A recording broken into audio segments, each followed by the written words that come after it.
oath-taking ng 50 star rank officers ng PNP, pinangunahan ni Pangulong Marcos Jr.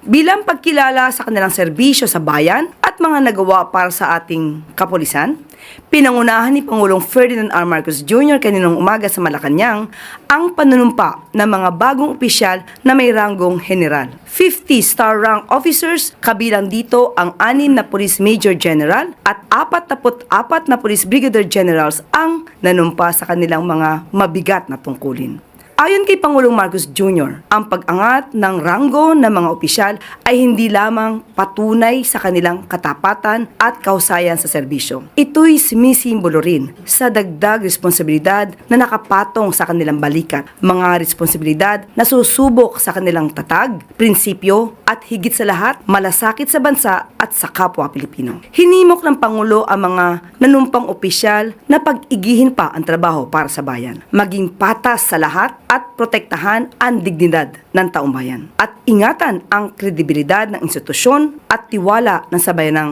kanilang pinagsisilbihan. Sa kanyang talumpati, binanggit din ni Pangulong Marcos Jr. ang pagpapatupad sa Executive Order No. 107 na nagtataas ng base pay schedule ng mga military and uniformed personnel.